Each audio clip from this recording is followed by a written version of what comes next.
Well, as you've no doubt heard by now, what we have been warning about for a long time has finally happened. Iran has launched missiles at Israel.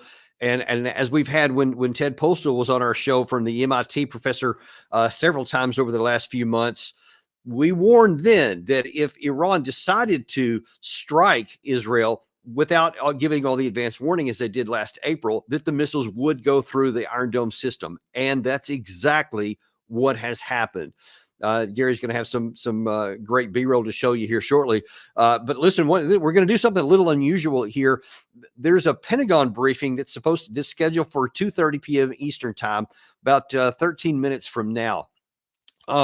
We were just going to watch and see what happens because one of my real concerns is that they're going to announce additional force deployments to the area. It's potentially causing the U.S. to get even closer to getting drawn into a war. Rather than waiting until we heard from the Pentagon, we thought it would be instructive to actually have to broadcast that live, so you can hear it live with us, and we'll be right on as soon as they're finished to make commentary. Might even do some while they're actually speaking if that's useful. But you're going to get the news as it's breaking. It'll be live broadcast right here. But until that starts here, I want to cover a few things, what we do know so far. Now, this is a very, very dynamic situation. A lot of unconfirmed reports have been coming in, a lot of contradictory information.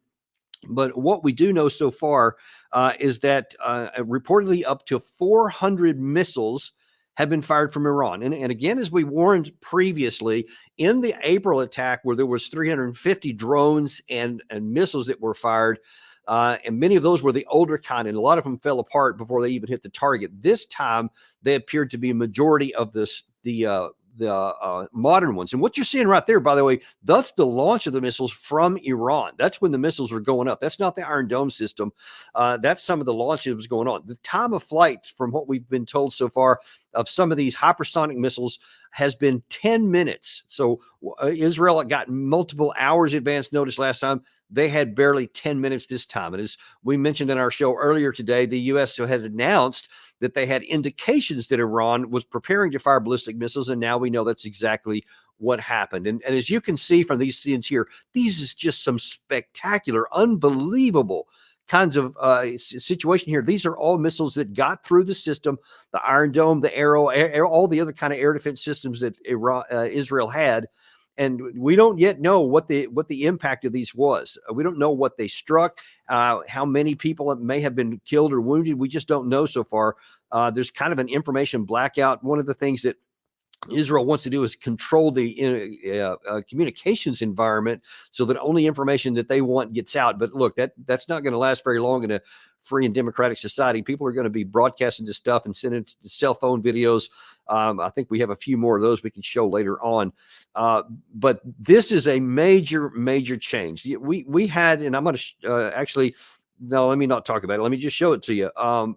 We saw Benjamin Netanyahu a couple of days ago made a very, very brash statement to the people of Iran. And I pointed out at the time that it seemed a little odd that as he's getting ready to go into southern Lebanon, that he's making a comment to the people of Iran, but he made some real bold statements. Watch this.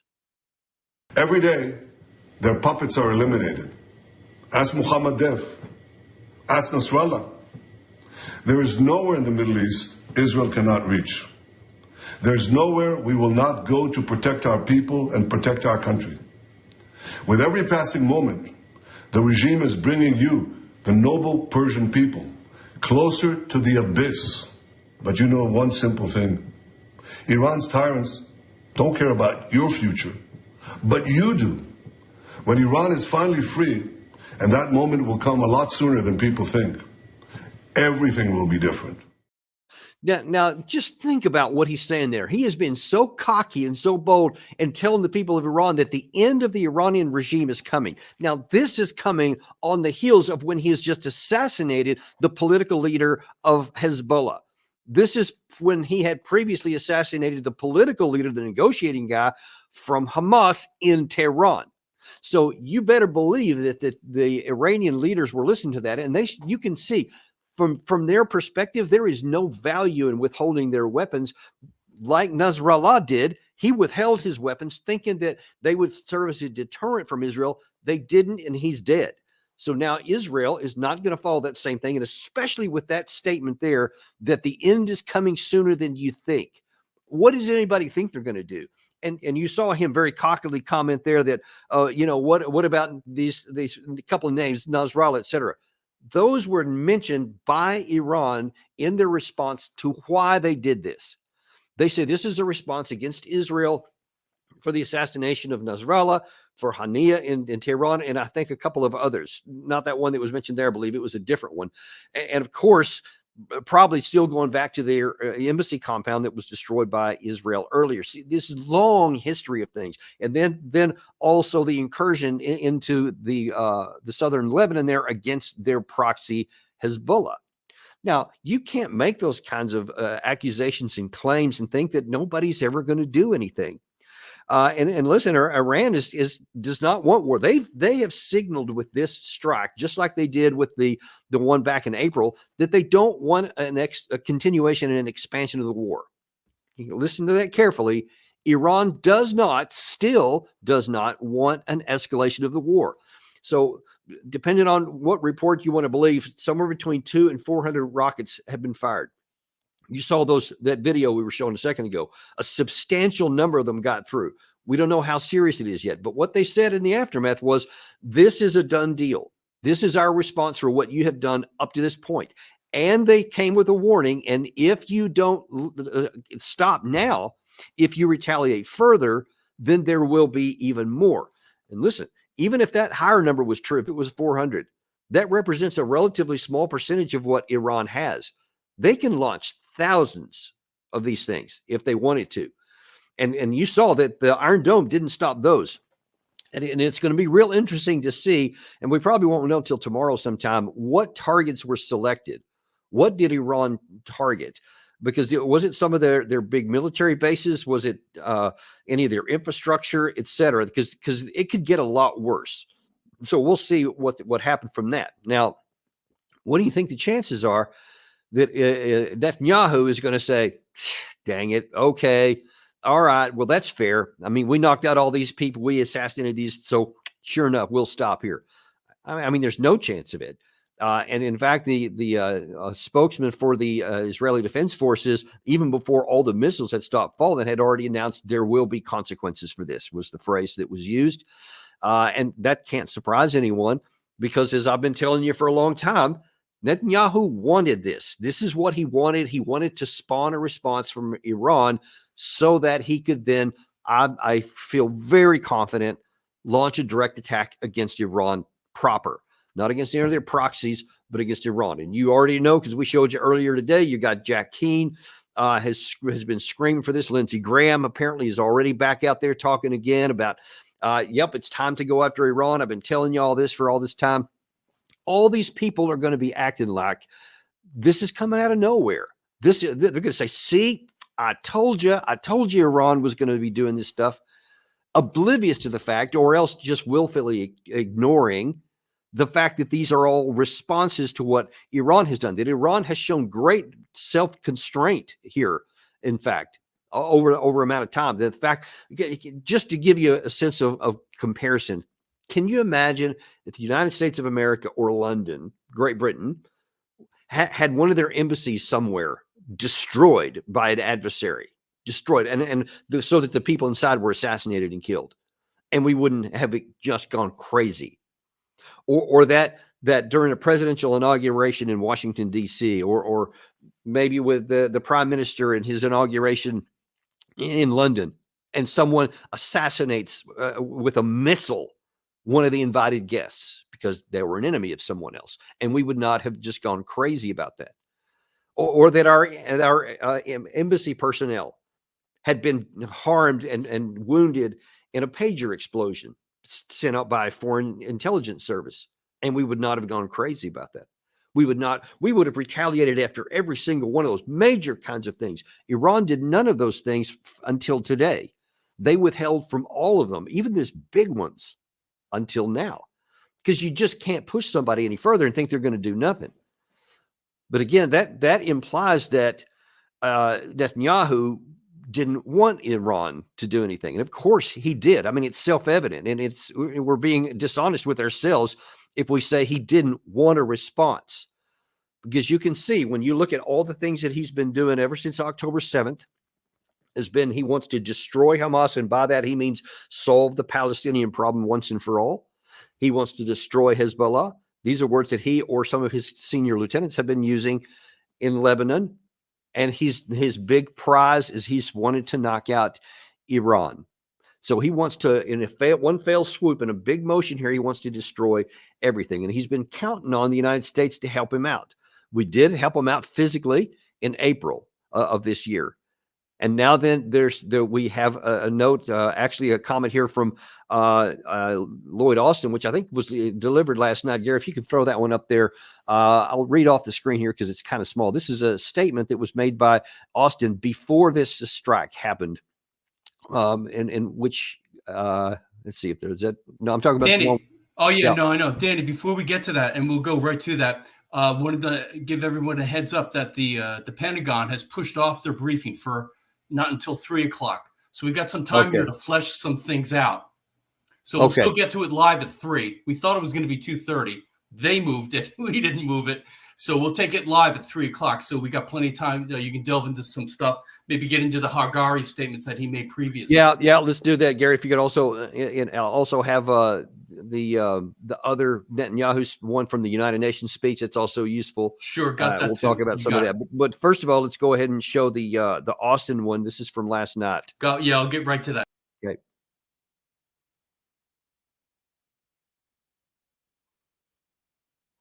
So he said, we agreed on the necessity of dismantling attack infrastructure along the border. That's talking about the Hezbollah fight there, to ensure that Lebanon cannot conduct another October-style 7th attack. The diplomatic resolution is required to ensure that civilians can return safely to their homes on both sides of the border.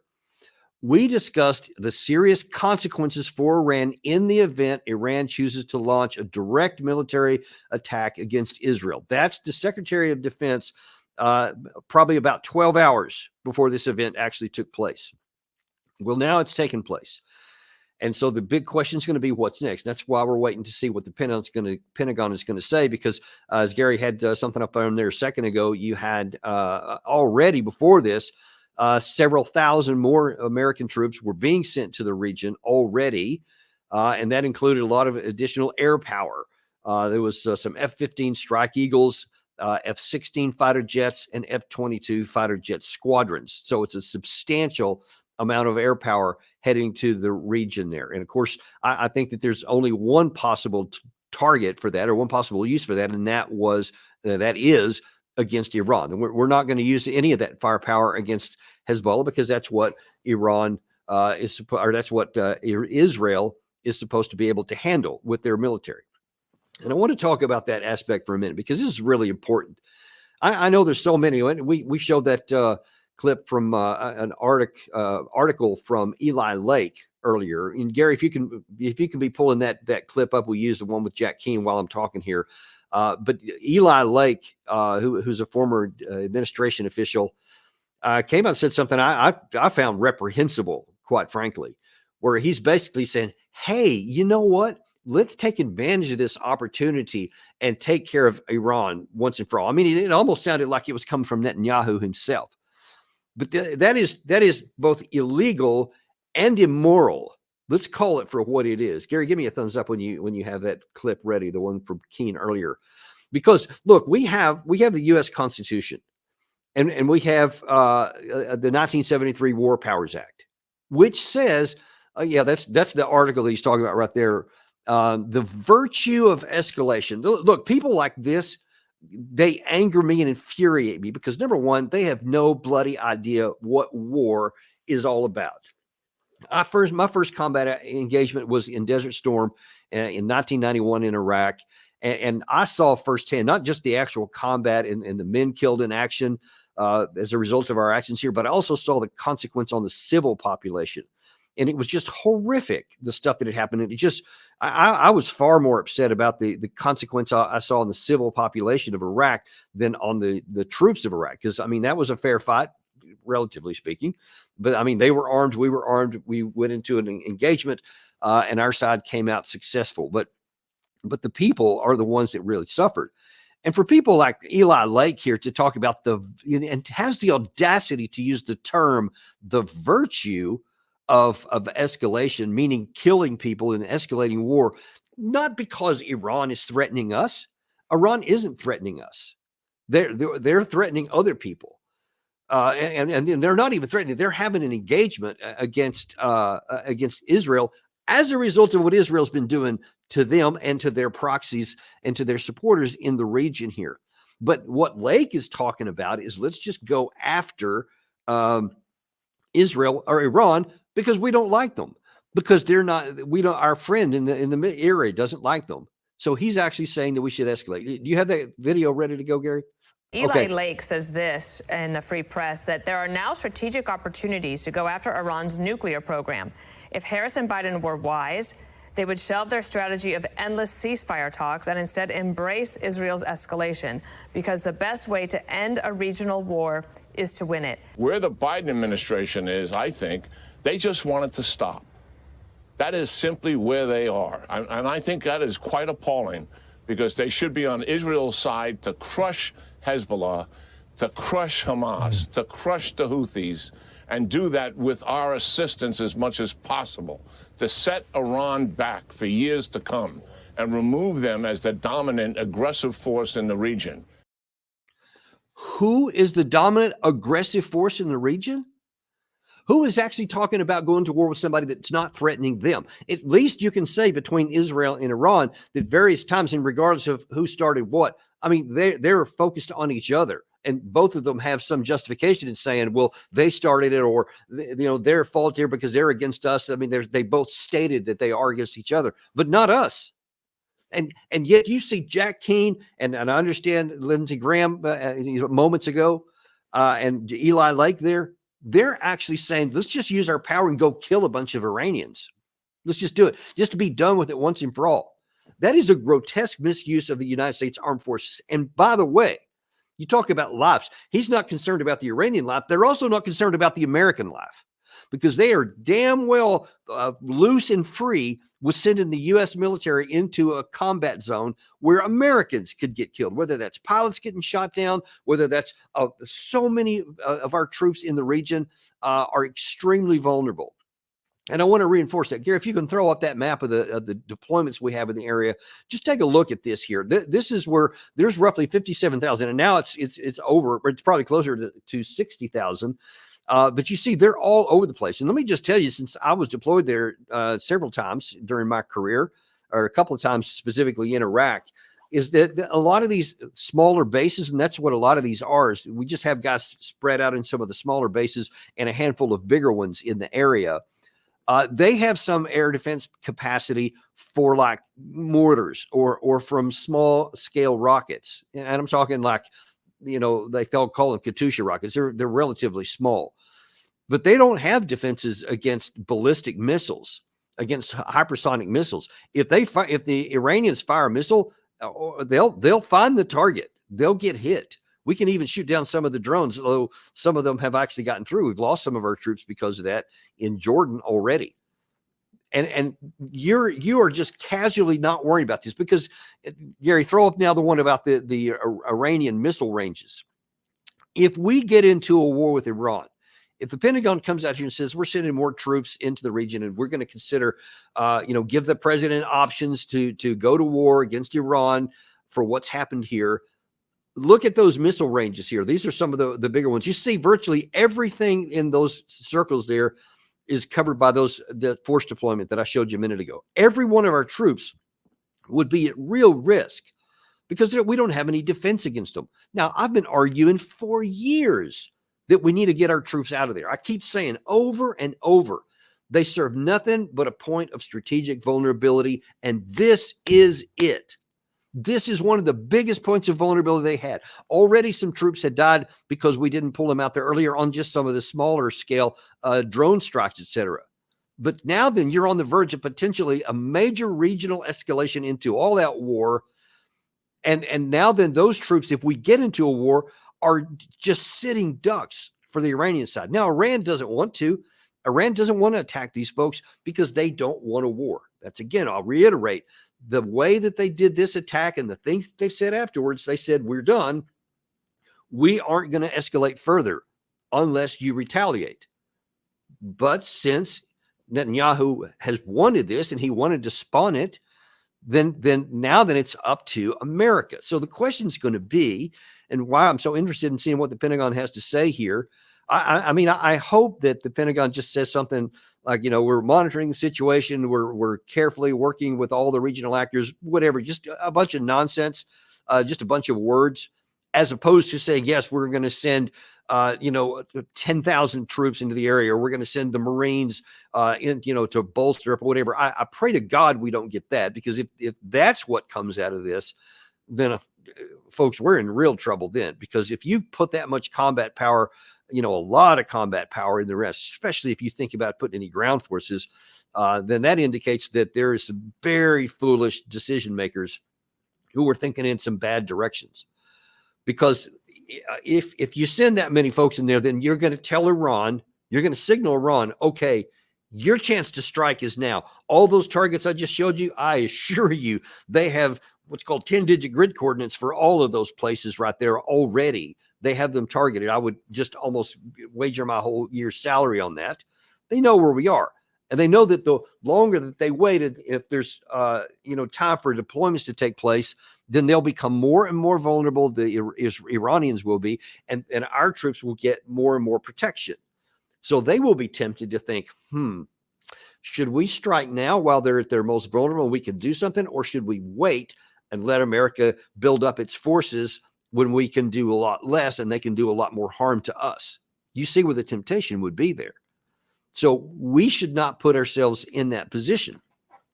What President Biden ought to do is be reading the riot act behind the scenes to Netanyahu and saying, look, this is a bunch of crap, what you've been doing. We've allowed you to walk us into a corner here and haven't done anything and have tried to, just be your buddy and trying to support you. But this is where the end of the road is. Now, I don't have... Israel may be now launching a limited operation into Lebanon. Are you aware of that? Are you comfortable with their plan? I'm more aware than you might know, and I'm comfortable with them stopping. We should have a ceasefire now. Yeah, we should have a ceasefire now. Does that give you a lot of confidence that he says, well, I'm really uncomfortable? You're the president of the United States of America. Where's that big cocky guy that we saw in, I think, last April, where he says, we shape events, we make things happen, we don't let it happen? That's where the indispensable nation. Where's that cockiness? That's what the Joe Biden we need to see right now. We need to see him get on the phone with Netanyahu, or get on a Zoom call, whatever they have, it's classified, and tell him this is it. You take one more action on Iran and you are on your own. No more interceptor missiles from us. No more long-range missiles. No more bunker busters. No more artillery shells. Figure it out for yourself. But we will not fight a war for you. He should point blank, flat out tell him, we will not fight a war for you. We don't walk away from our allies. We stand with them. We don't let tyrants win. We oppose them. We don't merely watch global events unfold. We shape them. That's what it means to be the indispensable nation. That's what it means to be the world's superpower and the world's leading democracy. Okay, I'm agreeing with you there. That is what it takes to be the indispensable nation. There's only one nation right now that can keep this region from blowing up, and it ain't Israel. It's not even Iran. It's America. We can either allow ourselves to be swept away by the motion of events and let Benjamin Netanyahu continue to call the shots, or we can stand up finally and call the shots. That's what should happen. If that does happen, then we can avoid this war. There won't be any Americans killed in action. There won't be any more Iranians or Lebanese people killed in action. Well, and let me back up there. The Lebanese, that's a separate issue. That Israel's got troops on the ground. That's going. But this won't escalate beyond that, and no Americans will be killed. But if he continues to do what he has been doing, and letting events take themselves and him just roll up with it and stand there in front of everybody and say, well, I'm really uncomfortable. I hope it doesn't happen. What you unequivocally signaled to Benjamin Netanyahu, two things. First of all, to Benjamin Netanyahu, you signal you're still in control. You can literally do anything you want, and we'll just be carried away by whatever you say. We'll make a bunch of statements, but we won't change it. And you'll signal to Iran, don't count on any restraint from the United States.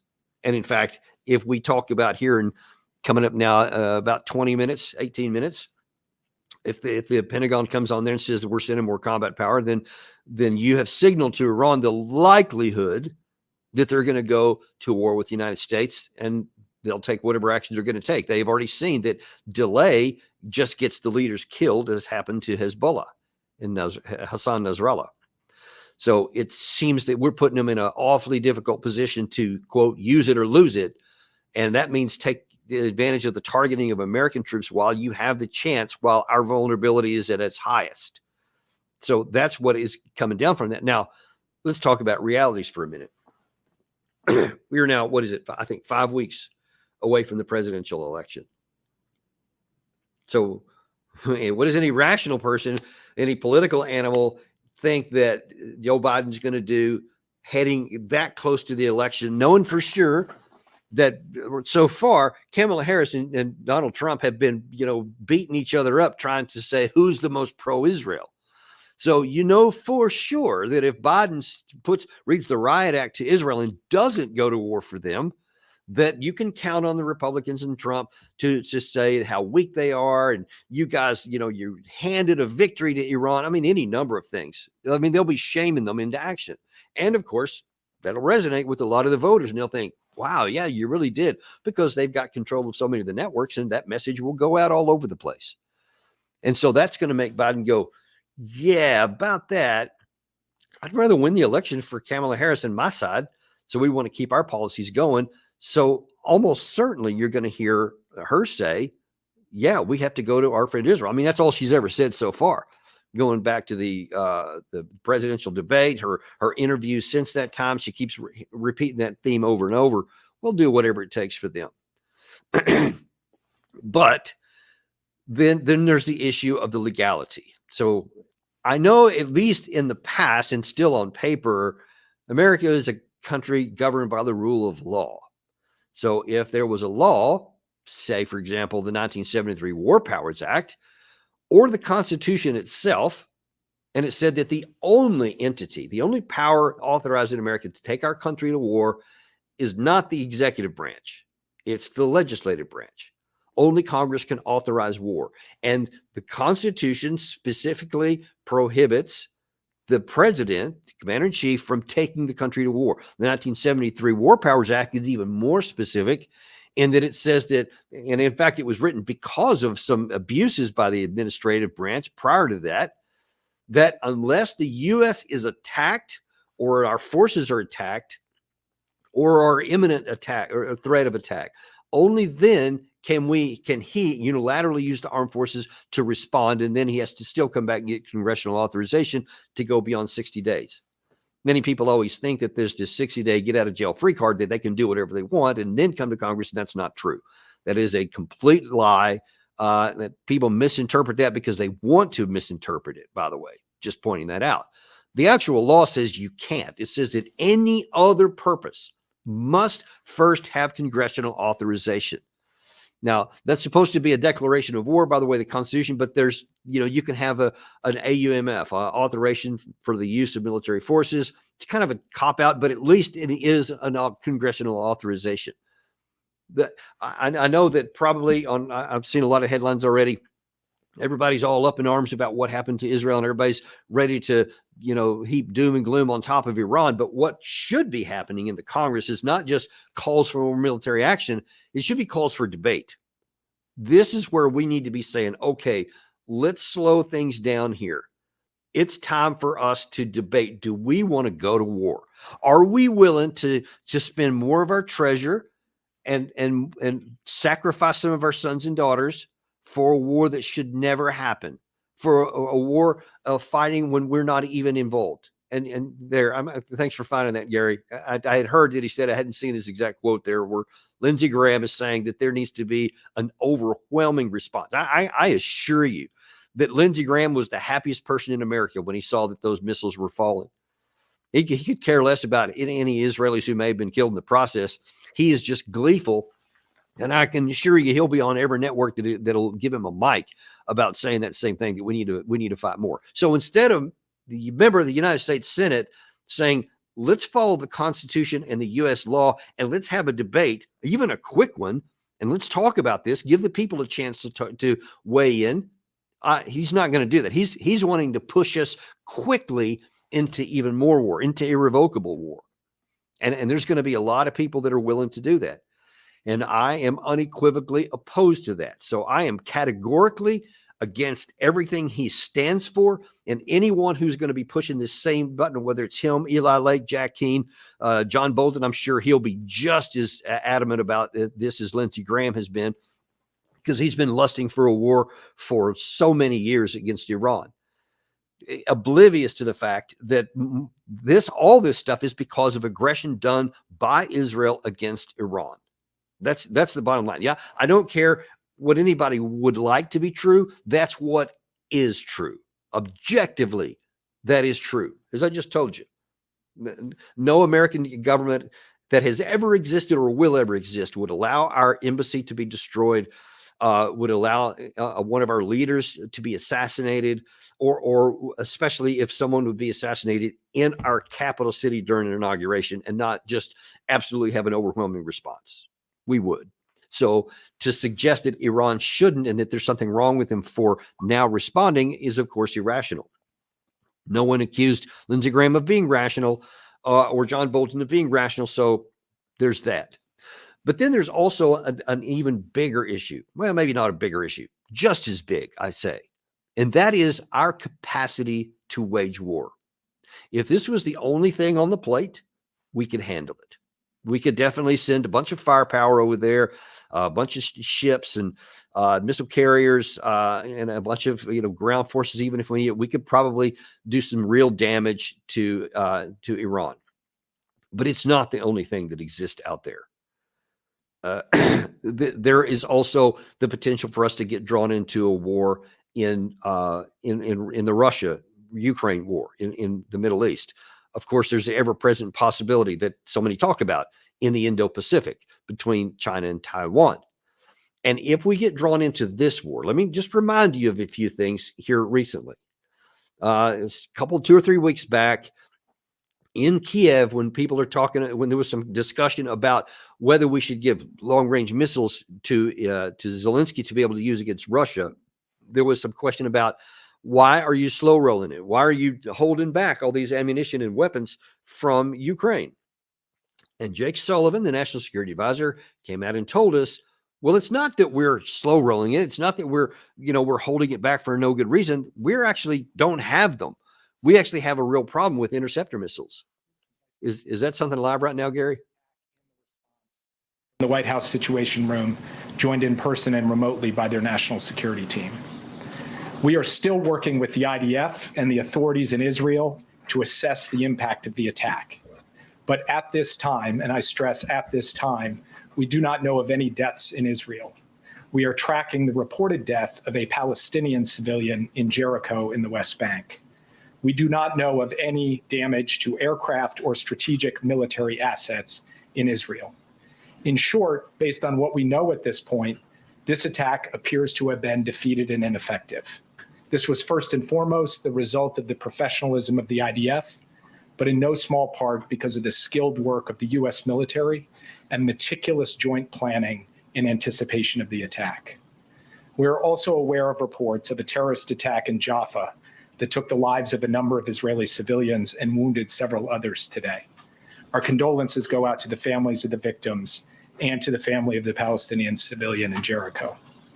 Obviously, my update here is based on early reports, and we reserve the right to amend and adjust as necessary as we gather more information.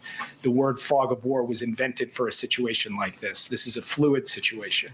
We will consult with the Israelis on next steps in terms of the response and how to deal with what Iran has just done, and we will continue to monitor for further threats and attacks from Iran and its proxies. We are particularly focused on protecting U.S. service members in the region. And with that, I'll take just a few questions. Yeah. Thanks, Jake. Is the administration making any preparations to evacuate U.S. citizens from?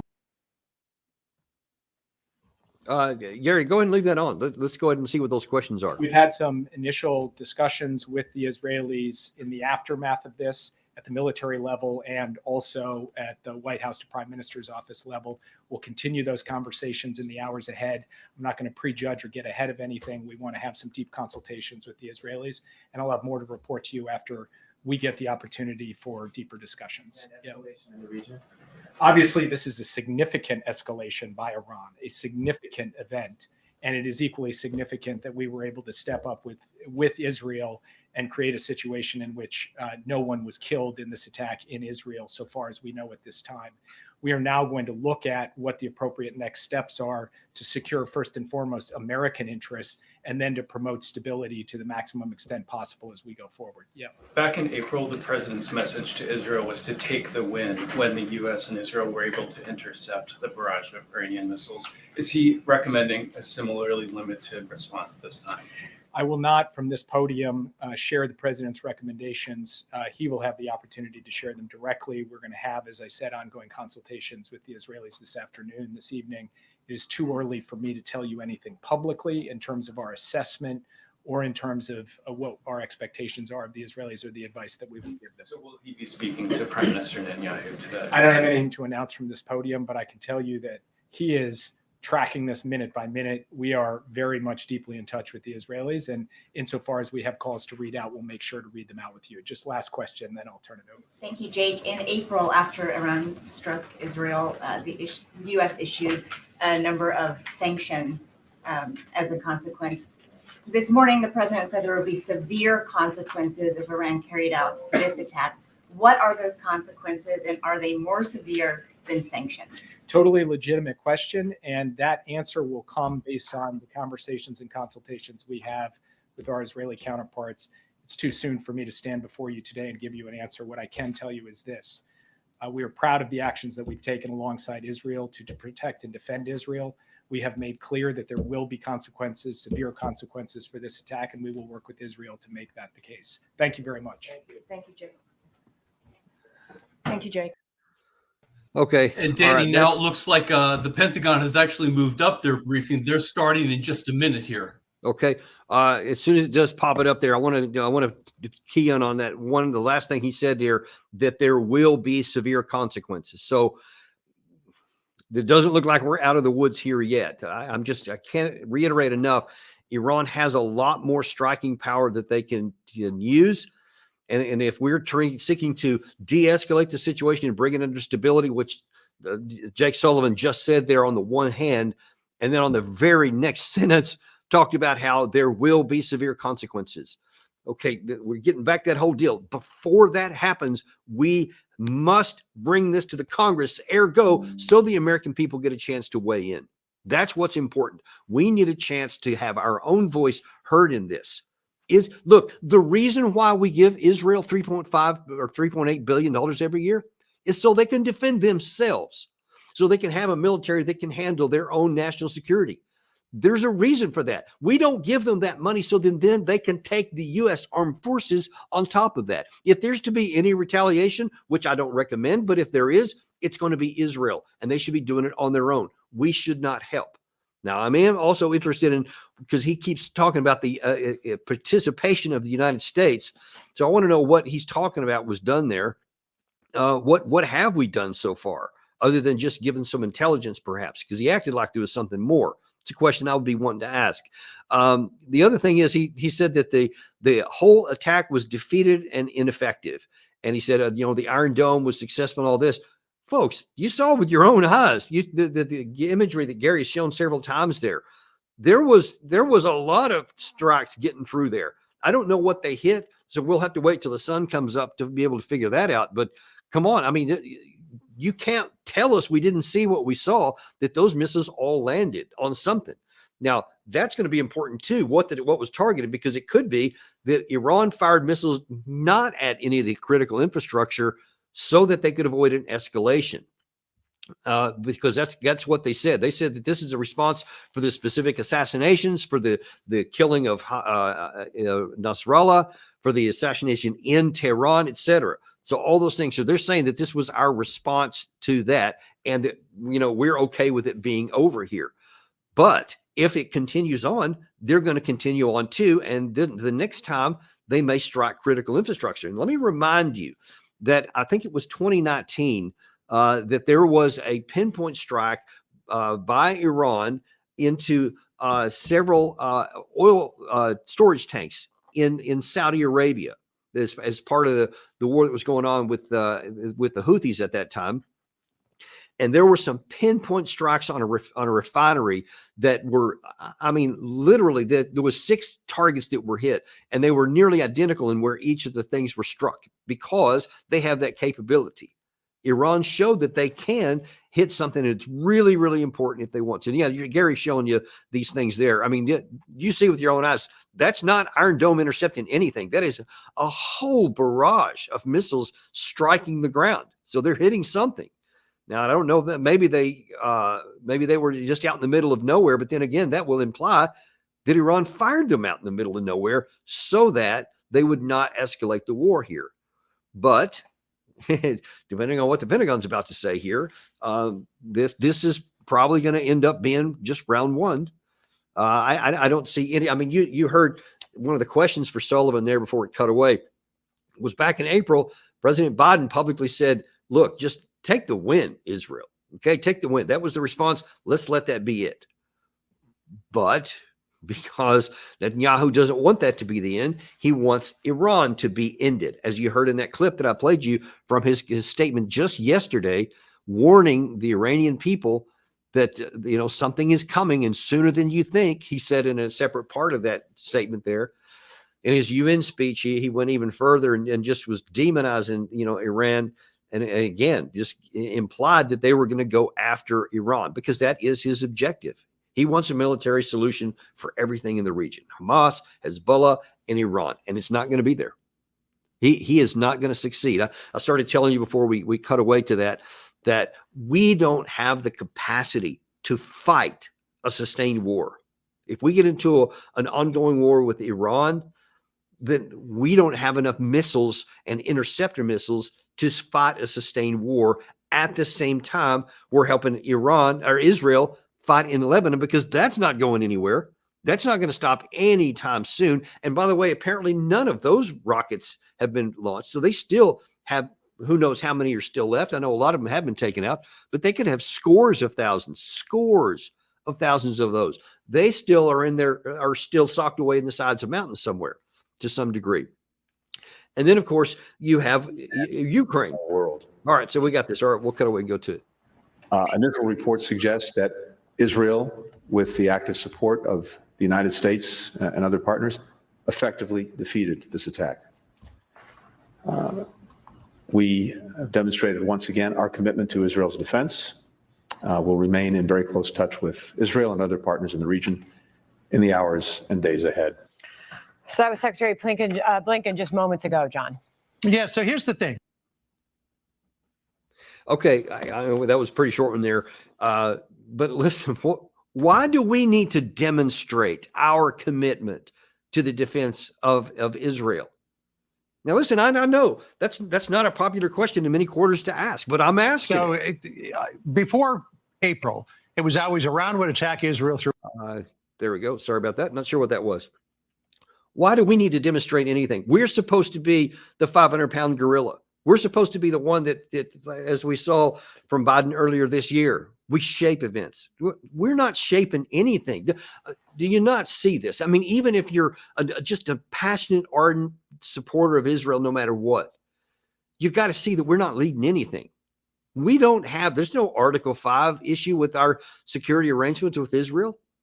Again, as I started saying a minute ago, we give $3.8 billion every year so they can defend themselves. Did we fight for Israel in 1967, in 1973, in the 2006 second Lebanon war with Israel?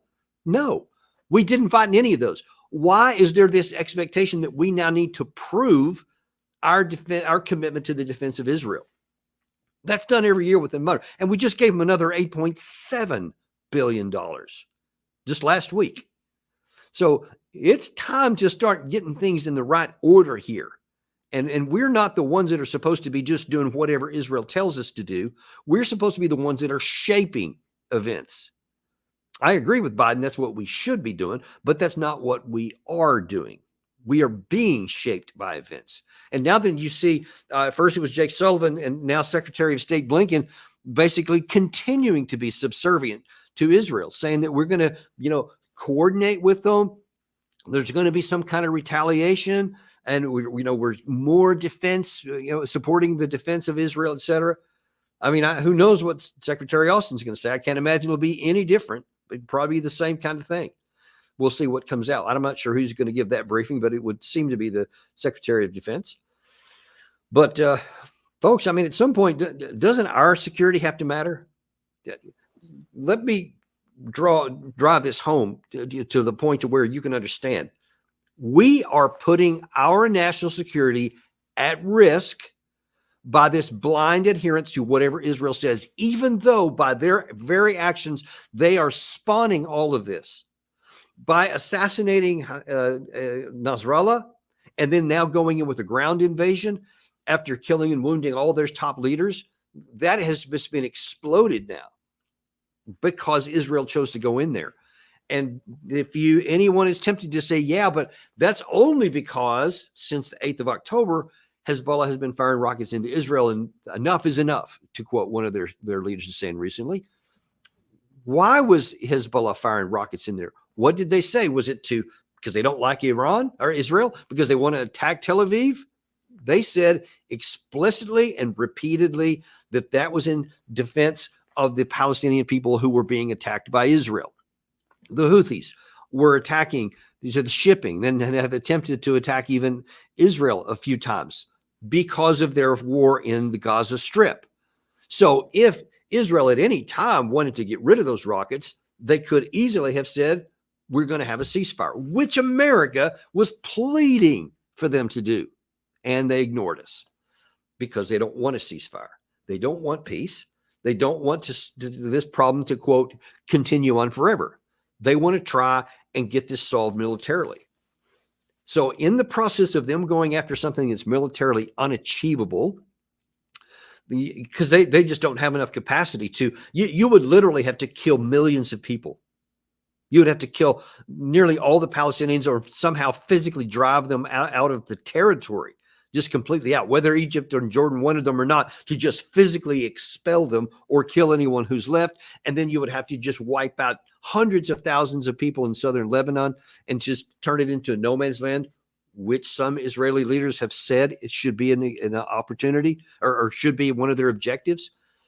And then you would just, I say then you would have to kill everybody in Iran, but you can't do that unless, of course, they escalate to nuclear weapons, meaning they being Israel. That's the only way you get rid of that. And I don't think that anyone in the world, even Americans, are going to stand for that level of just slaughter. Even as much as things are out of whack now, I don't think we'll go that far. So it's militarily unattainable at any kind of reasonable cost. And even at those exorbitant costs, that would mean that our ammunition would have to be used for all of this. And folks, we don't have it. Now, what happens? Answer me this, all those who are Lindsey Graham backers that want to do this, that want to give Israel everything. What happens if we get into a war?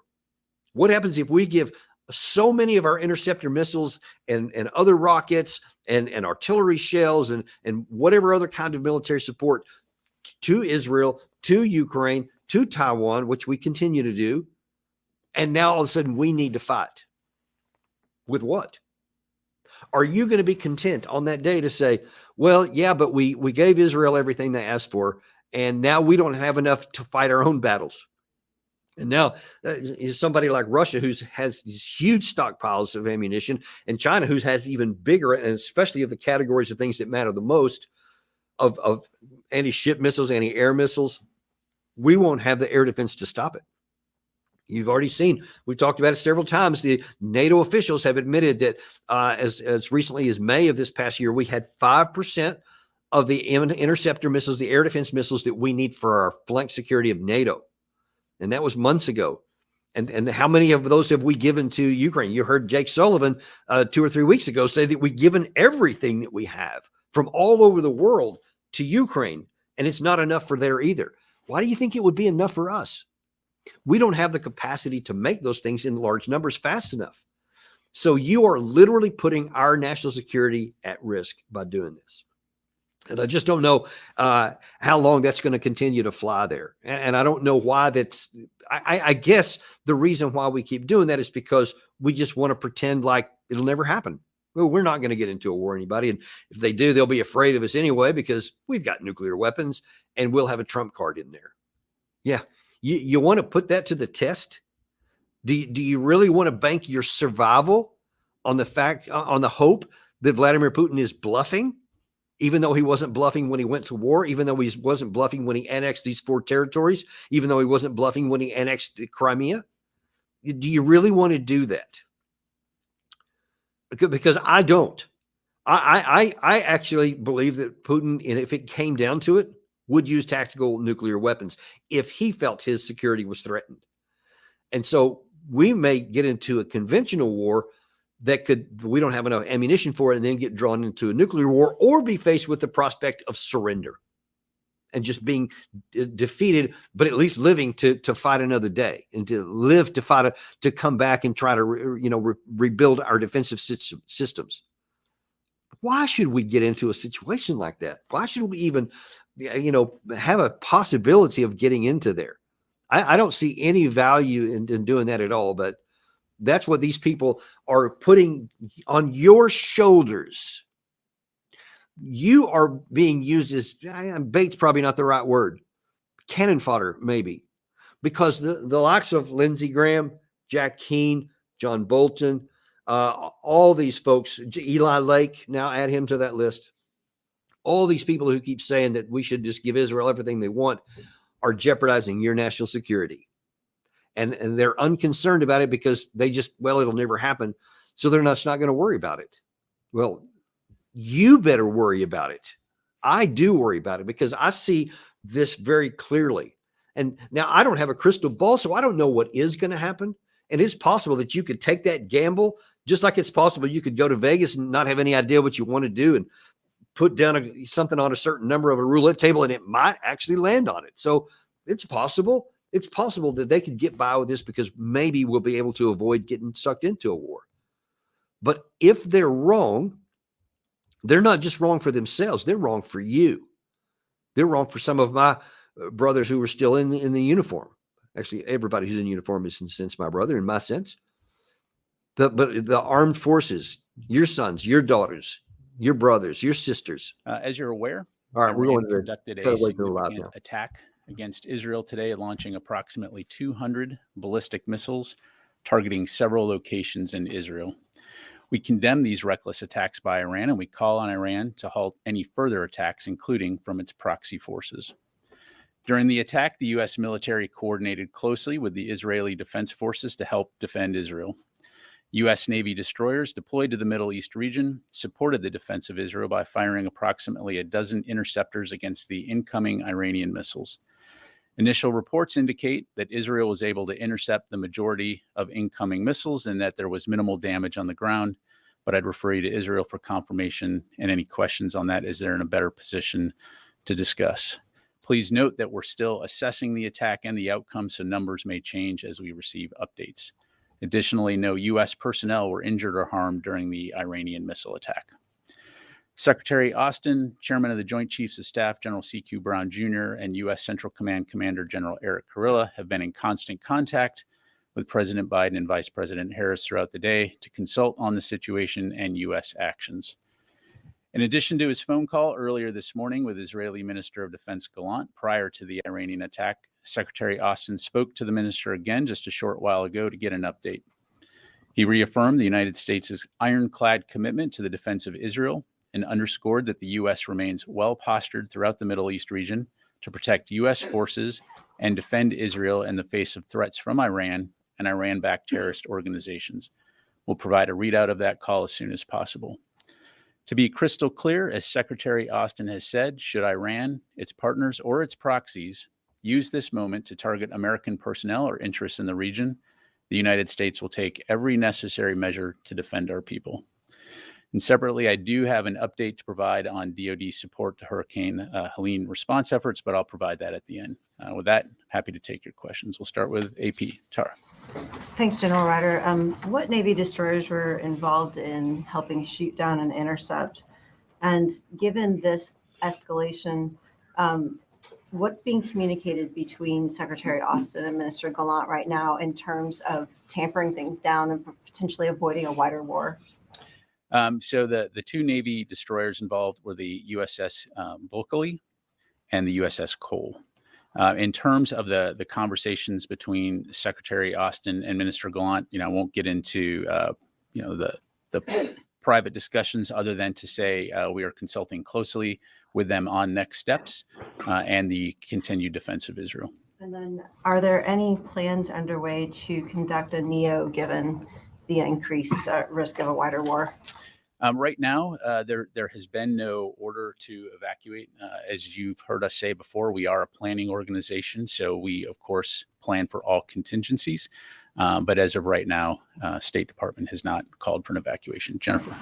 Should we assume that the SM-3s were used by the Cole and the Bulkeley to shoot down or to intercept the missiles?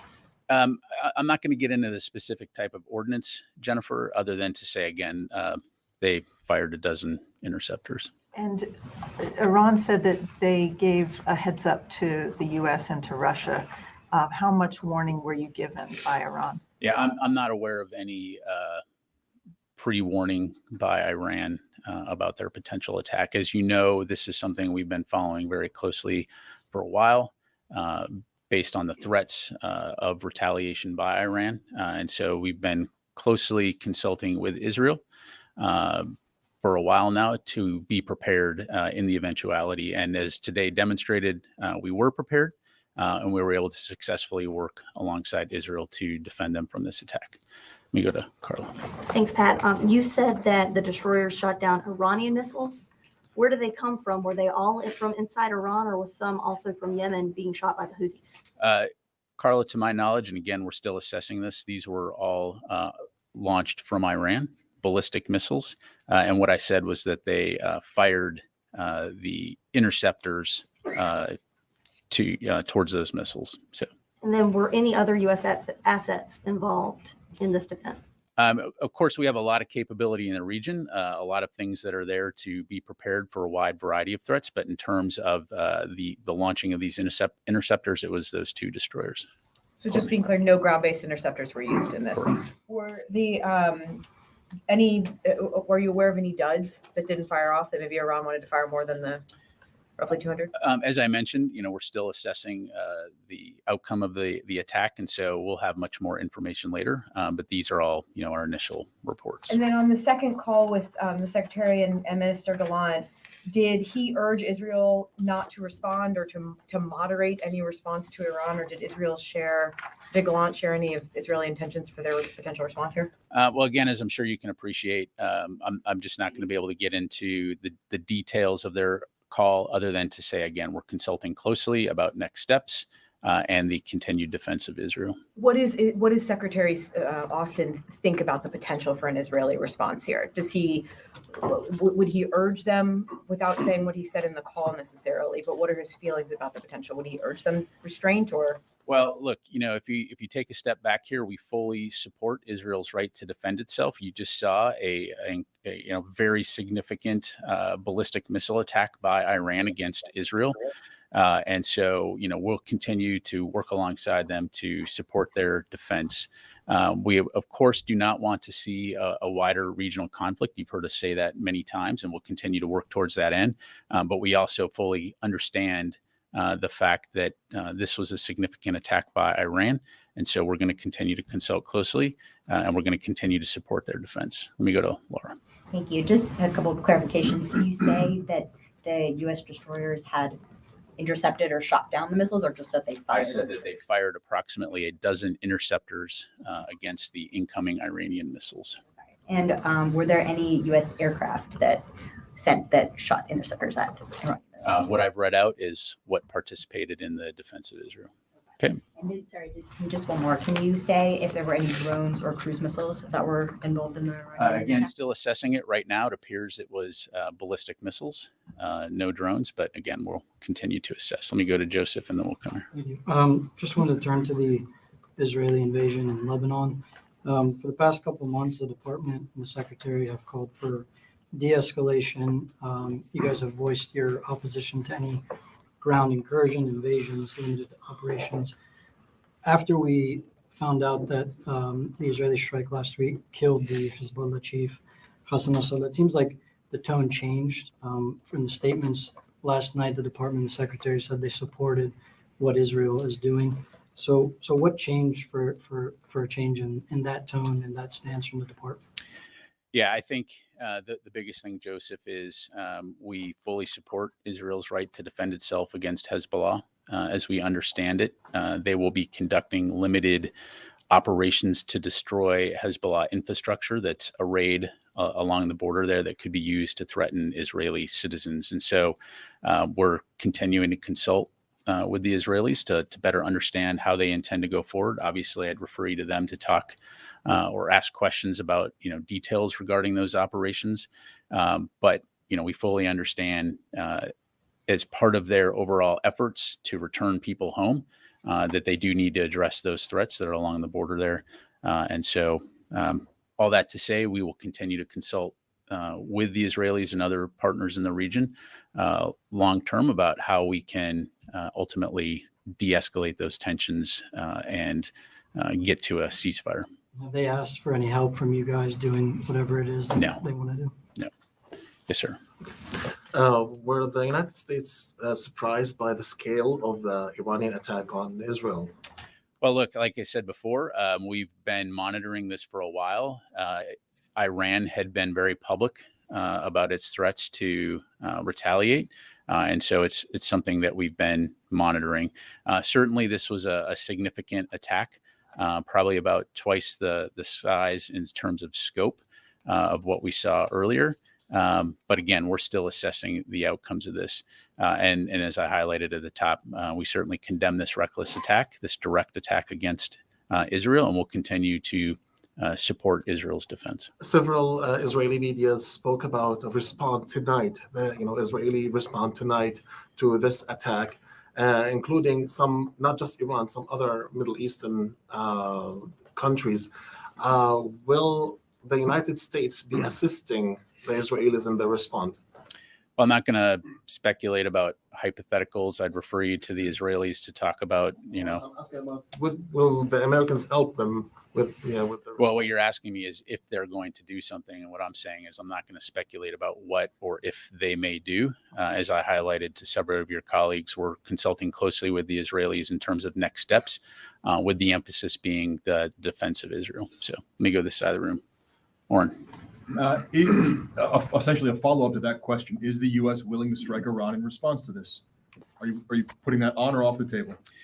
Well, look, Garnett, again, I don't want to get into hypotheticals. I think I was very clear at the top that should U.S. forces be targeted by Iran or its proxies, we'll take necessary steps to defend our people. And I think we've also been very clear that we're going to support the defense of Israel. And so I'm not going to get into theoretical or speculative operations at this stage, other than to say, we mean what we say and we say what we mean. And then a follow-up question. Iran claims to have used a new Fatah missile, which is supposed to be a hypersonic ballistic missile. Can you assess whether they did use new and advanced weaponry in this attack and whether they learned from the April attack? Again, we're still assessing the attack and the outcomes. And so, we may have more to provide later, but I don't have anything. Gary, let's go ahead and pull out of there. I think they're kind of getting into some of the two more questions, nitpicky please. questions now. So we didn't hear one of the things that I was hoping we wouldn't, and that is that they're not announcing any more troop deployments into the area, so they're not building up our forces. But a couple of things that are less reassuring is that he was again asked that question a couple of times right there before they pulled out. Was it is if Israel responds, and apparently some reports are coming out that Israel may respond tonight. They may not even wait until the sun has come up. But he said, if they do, would America join in with them, i.e. striking directly against Iran? And he gave a very vague answer, which is ironic because he claimed we mean what we say and we say what we mean, but then he didn't actually say what he means. So we don't really know, because he said, if the U.S. is directly attacked, then yes, we will respond. But then he was kind of unclear and implied that we would, because he said, but we will continue to support Israel defending itself. Now, you can certainly interpret that to mean, yeah, we'll use some of our missiles to actually join with you in responding. So that door is still wide open. We don't know. So he's very unclear about what he would do, but he implied that we might. So we'll see how that works out. The other thing of a couple of things of interest is that he said there were over 200 ballistic missiles fired. That matches one of the reports that we had seen. It was quite a sizable number, whatever it was. And quite a few got through. And of course, he reiterated what Blinken and the first Jake Sullivan, I think it said that the rounds were defeated and it was ineffective, etc. Except that we saw a bunch of stuff blowing up. So we don't know if that's just Israel not reporting what actually happened, or if maybe Iran targeted just stuff out in the middle of nowhere to show that we can get through your defense system. And if we want to target something, we'll hit it. Potentially for future responses. That remains to be seen. We don't have enough information to be able to answer that. The other interesting thing was he said that the United States did participate in this, and we did fire at least a dozen interceptor missiles from two of our ships, the USS Cole, and I didn't catch the name of the other warship, but that we actually participated in shooting down, again, some of these incoming ballistic missiles. But the troubling thing is, he said, Austin, in a conversation with Defense Minister Gallant, said again, we repeat our ironclad commitment to Israel defense. So at least so far, and this really can't be a surprise, even though I don't like it, we're going to continue doing whatever Israel wants. At least that's the stand so far, and we keep saying that publicly. Now, I guess it really depends on what happens next, because if Israel takes some kind of serious provocative reaction and hits something important, and one of the things I'm really going to be watching for, and I think is the biggest risk, is if Israel goes after Iran's nuclear facilities, because that's one of the things that a lot of Israeli commentators and other officials have hinted at for a long time, that they would take that out, and they want to use this. Netanyahu in his UN speech actually talked a lot about their UN nuclear weapons program and how we have to stop it, etc. So one thinks that there's probably a good chance, and I'd say more than a 50% chance, that when Israel says they're going to respond, that's going to be their target. And that remains to be seen. If they strike something tonight, then of course that's existing target list they've already had. So we'll certainly be monitoring that. That'll be good enough for right now. That's the main issues here. We just want to bring you this breaking news, and we're going to keep you up on top of it. And one of the reasons why we love to have this show and why we chose to have this particular episode is I don't want any of these public statements to be passed along that don't pass the common sense test, and that we leave unaddressed the reality. These ridiculous statements that sometimes don't ever get challenged, and some people may not even know. But we want to make sure that you know what's underneath some of these and what the ramifications and potential consequences are for the United States if we don't somehow grow a backbone in the White House. That may be hoping against hope because of many things, not the least of which is the upcoming presidential election. But like all this other stuff, we're going to continue to call things the way they are. We're going to tell you the truth because we're unintimidated and uncompromised on making sure that you know what's really going on. If there's any further developments, if Israel fires back, or if there's any new strikes by Iran, you can count on Daniel Davis Deep Dive to bring you the latest. In the meantime, thank you for watching today, and we're going to have Doug McGregor on tomorrow, and I have a lot of confidence that he'll have some interesting things to say about this very subject. So we'll see you tomorrow, and be sure and like and subscribe on Daniel Davis Deep Dive.